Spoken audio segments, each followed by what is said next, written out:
Student of class 10th. Now in physics class we will study light.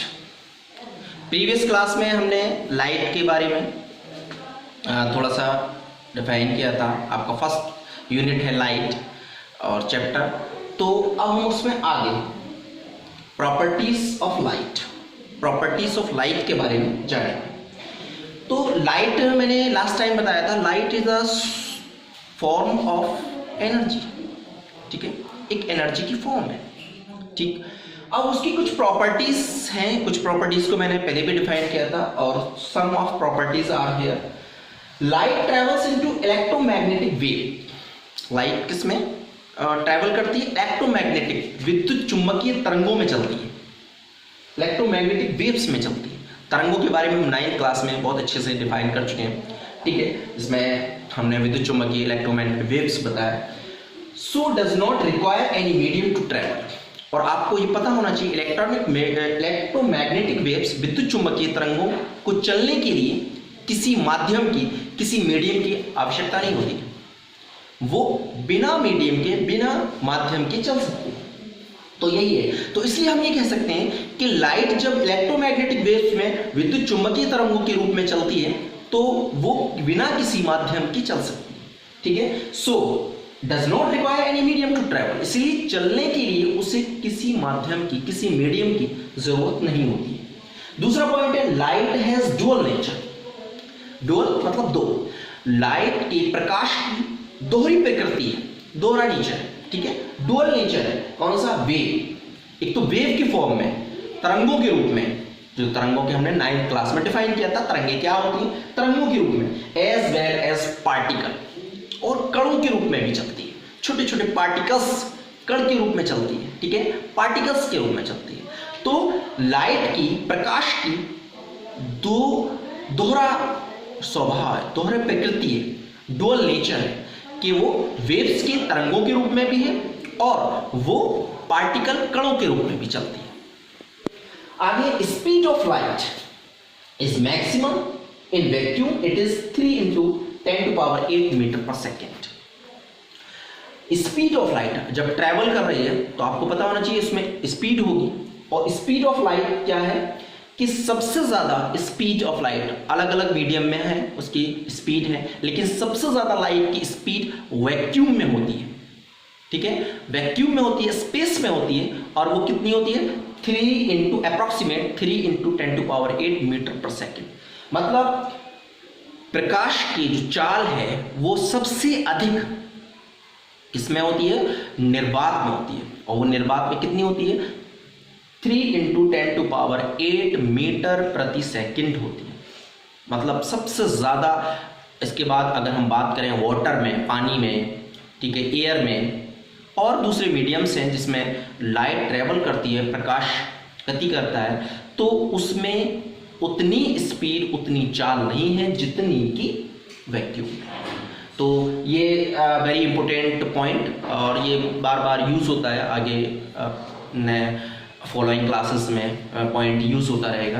तो उसको आपको remind रखना है कि 3 × 10⁸ वैक्यूम में होती है और सबसे ज्यादा होती है। ठीक है, नेक्स्ट पॉइंट है when light falls on surface following happens.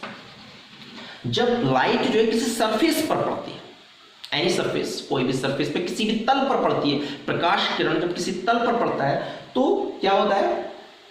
ये फिनोमिनास होते हैं, रिफ्लेक्शन, रिफ्रैक्शन एंड एब्जॉर्प्शन। मतलब परावर्तन, ठीक है,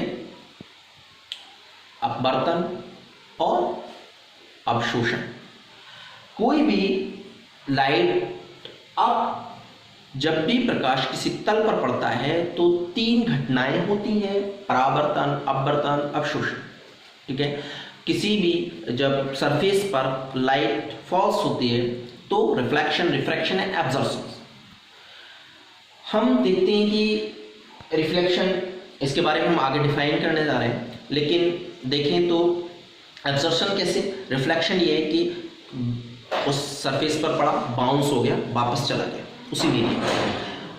रिफ्रैक्शन ये है, अपवर्तन ये है कि उस सरफेस पर पड़ा, उससे ट्रांसमिट हो गया, और एब्जॉर्प्शन क्या है कि जो जितना पार्ट जिस सरफेस पर पड़ रहा है उससे लाइट उतना ना तो रिफ्लेक्ट होती है और ना ही रिफ्रैक्ट होती है, कुछ एब्जॉर्ब हो जाती है। मतलब जितनी लाइट, जैसे कि हम मिरर लें, एक शीशा लें, और जो हम टॉर्च की रेज दें, लाइट दें, तो जो उससे रिफ्लेक्ट होगी वो उतनी नहीं होगी। जैसे कि हम पर है, रिफ्लेक्शन हम पे भी हो रहा है, परावर्तन हम पे भी हो रहा है, लेकिन लाइट की जो रेज पड़ रही है, जो रिफ्लेक्शन हो रहा है वापस, वो उतना नहीं हो रहा है, कुछ एब्जॉर्ब भी हो रहा है, कुछ अवशोषण भी हो रहा है। तो ये हम इसे आगे और डिटेल में डिफाइन करेंगे, लेकिन आपको ये पता होना चाहिए कि जब लाइट किसी सरफेस पर, किसी तल पर पड़ती है तो ये घटनाएं होती हैं। ठीक है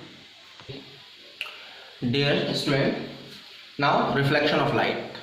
हाँ, मैं एक बात कहना चाहूँगा आप लोगों से कि जो हिंदी मीडियम स्टूडेंट हैं वो भले बोर्ड पर इंग्लिश मीडियम में लिखें, लेकिन वो अब सारा लिखना इस तरह से नहीं हो सकता, तो हम अपने लेक्चर में हिंदी भी बताते हैं, तो उनको चाहिए कि वो हिंदी में नोट कर लें।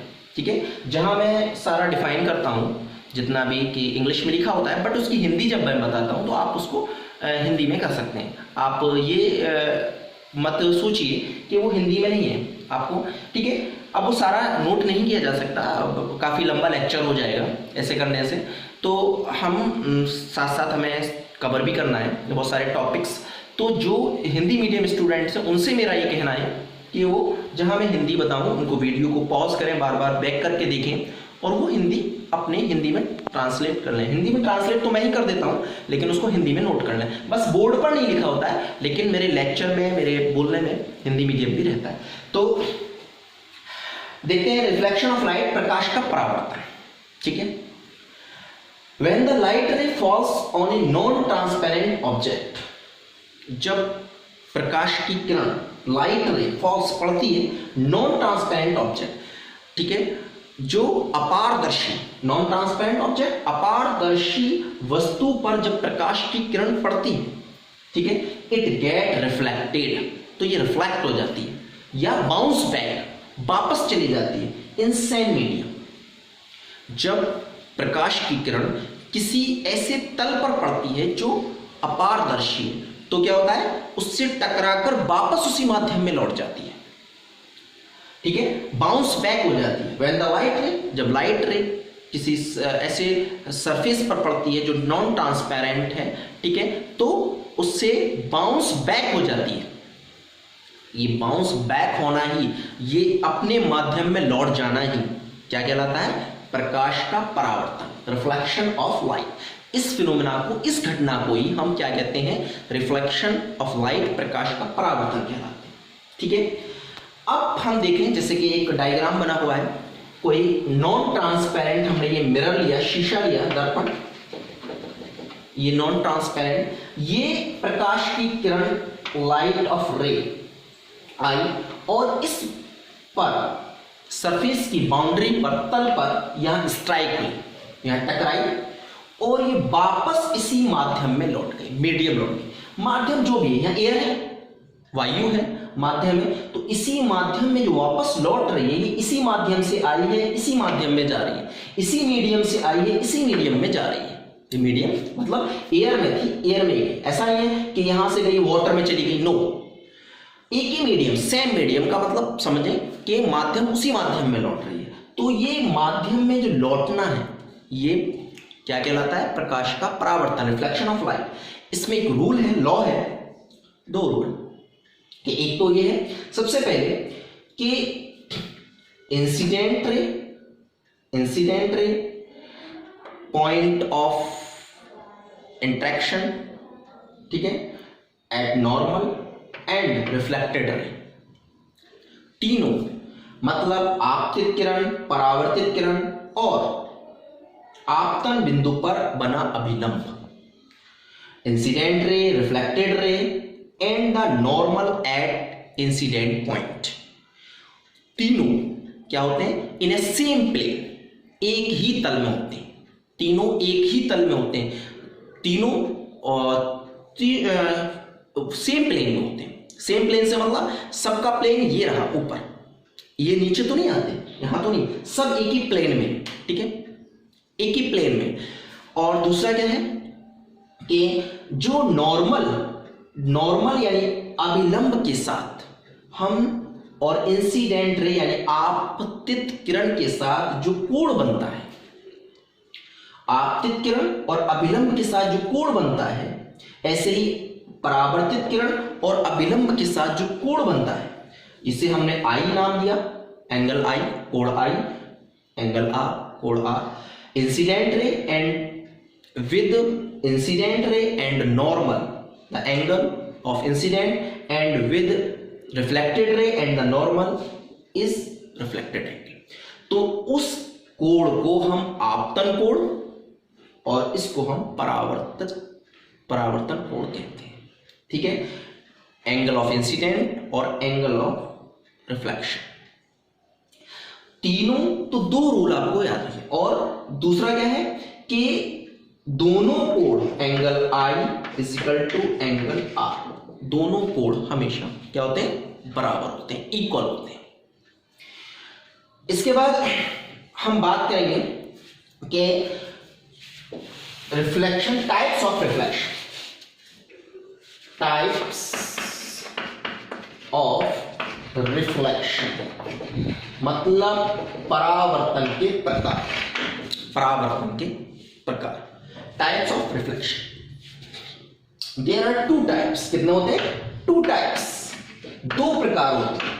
कैसे, एक नंबर 1 स्पेक्युलर रिफ्लेक्शन, ठीक है, जिसे हिंदी में कहेंगे नियमित परावर्तन, ठीक है। नंबर 2 डिफ्यूज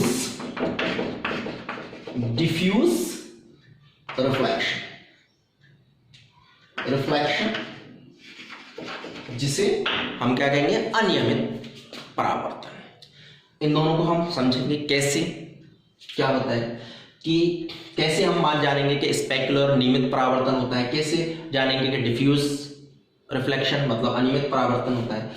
जब लाइट रे, प्रकाश की किरण किसी स्मूथ सरफेस पर, सरफेस देखें आपने, सरफेस टू टाइप्स के, आप तल जो है दो तरह के देखेंगे। जैसे कि अगर मैं पूछूं आपको कि शीशे का, दर्पण का, मिरर का कैसा सरफेस होता है, तो आप कहेंगे ऐसा स्मूथ, ठीक है।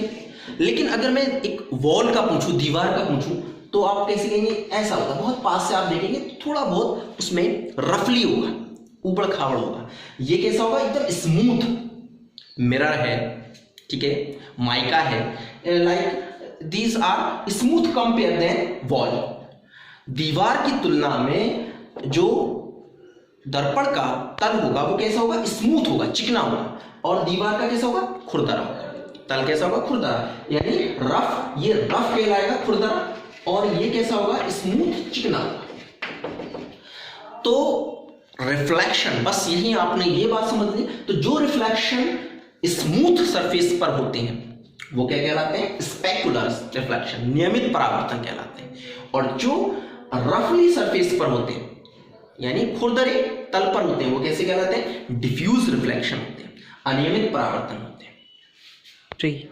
तो इस तरह से हम इसको और आगे डिफाइन करेंगे। आज के लिए इतना ही।